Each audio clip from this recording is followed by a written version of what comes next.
Alô, irmãos e irmãs, Paz seja com todos nós nesse dia, 15 de setembro de 2021. Graças a Deus, né, irmãos? Estamos aqui em perseverança, perseverando na oração, né? Na obediência à palavra, não é isso?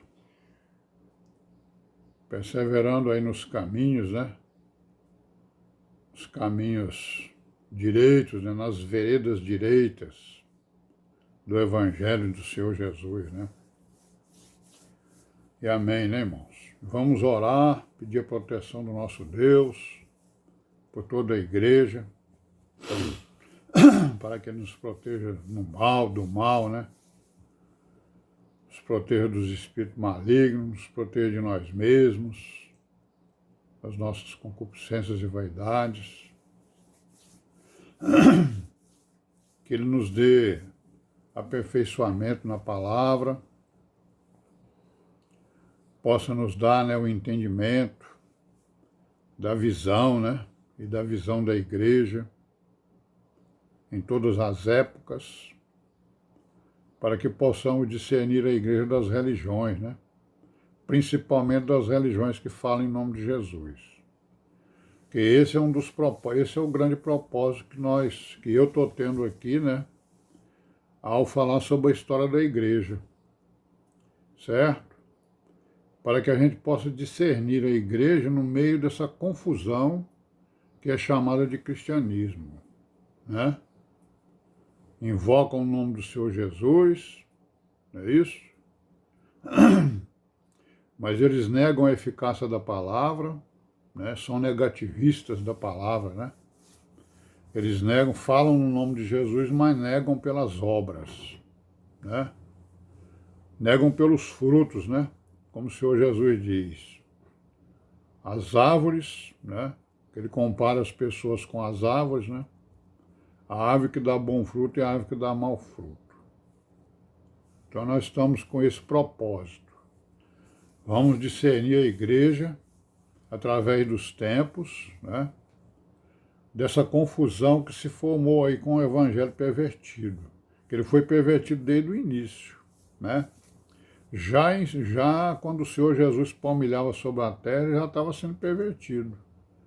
Aí quando ele subiu aos céus e deixou os apóstolos, aí a perversão continuou e foi cada vez mais, né, tomando de conta das diversas comunidades que creram, né, no Senhor Jesus, e onde a igreja foi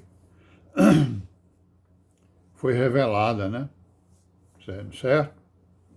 Então nós estamos vendo aí algumas coisas da história. Quer dizer, os apóstolos foram mortos, assassinados, os seus seguidores mais, né, mais de perto, com certeza também o foram, né? Não é isso? Porque a gente tem notícia, por exemplo, lá no Atos dos Apóstolos, a gente tem notícia escrita, né, pelo Lucas, nosso irmão Lucas, escrito quando Paulo estava lá em Roma, na primeira prisão dele. O que significa que, né, depois da primeira prisão dele, aconteceu alguma coisa com Lucas. E como a perseguição já estava, né, já estava, digamos assim, existindo no Império Romano, então, com certeza, né, vários irmãos foram mortos, assassinados, né, e entre eles Lucas, né, aconteceu alguma coisa com ele. O mais provável é que eles foram mortos, assassinados e perseguidos. Vários deles, né? Então, irmão, nós estamos falando aqui de uma pessoa chamada Barnabé, né? Que às vezes é confundido com o Barnabé que foi companheiro de Paulo. Não pode ser confundido porque esse escrito aqui da carta de Barnabé, né? Foi escrito entre o ano 130 e 150. Não é isso? Então, o Barnabé, companheiro de Paulo, com certeza não era, né? Não era um homem com mais de 100 anos, né? Quer dizer, o mais provável, com certeza não, o mais provável é que não seja o Barnabé, companheiro de Paulo.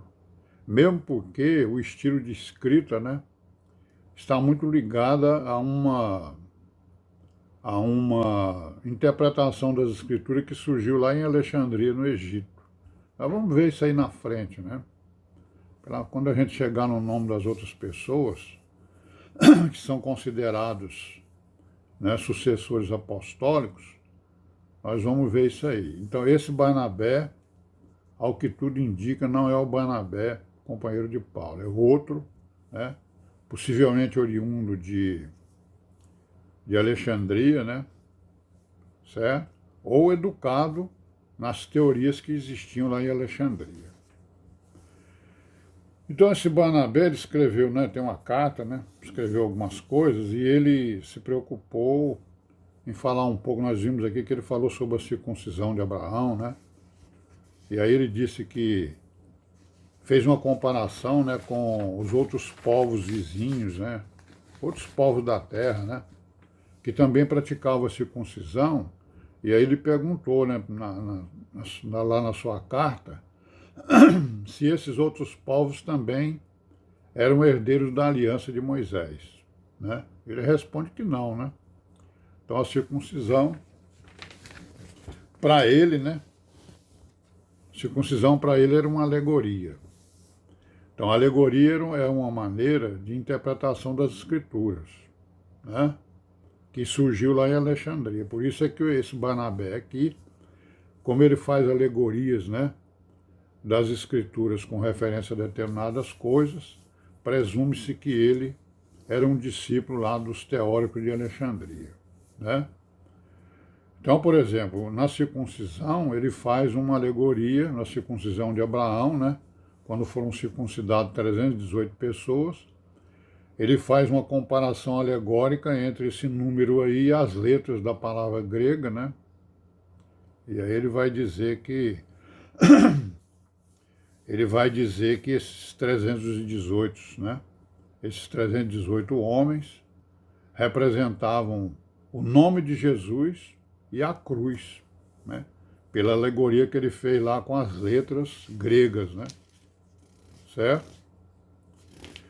Depois ele vai fazer uma alegoria com as prescrições alimentares, ele chama de prescrições alimentares, né?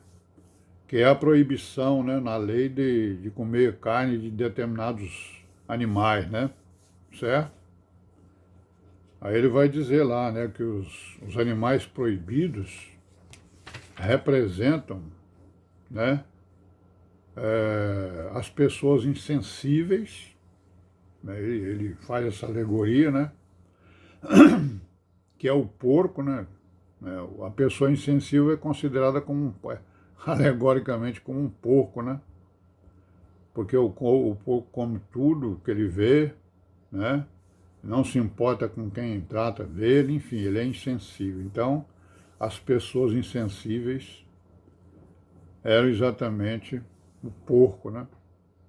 Então ele está fazendo alegoria entre os animais e as pessoas. E o caráter das pessoas, né, as qualidades, né? Aí os que não trabalham e arrebatam o alheio, né, são o corvo, né, a águia, o gavião, né?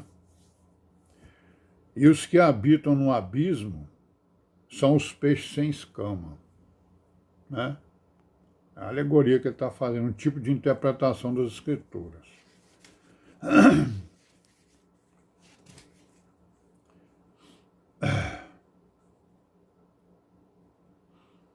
Aí ele fala que a lebre, né, é um animal muito esquisito, como também a hiena, né? Aí ele diz que a lebre, alegoricamente, ela representa o pederasta, né? Certo? Não sei se os irmãos estão entendendo essa alegoria, né? A alegoria que ele faz. A hiena, né, representa o adultério, o homossexualismo, né? Então essa representação alegórica ele diz que é o simbolismo da lei, ou seja, o que ele está querendo dizer com isso? Que na verdade não havia nenhuma proibição de se comer carne de algum animal. Isso era um símbolo que Moisés usava para condenar dentro da congregação o tipo de pessoas que era representado pelos animais, segundo ele, né? Segundo o Barnabé aí, né? Então ele diz que o Moisés usou o simbolismo, né? Usou aquilo ali como coisas simbólicas, e os judeus acharam que era comida, né? Que era comida de animais. Sim, então nós vamos parar por aqui hoje, né? Amanhã a gente continua, se Deus quiser, e paz seja com todos nós e amém.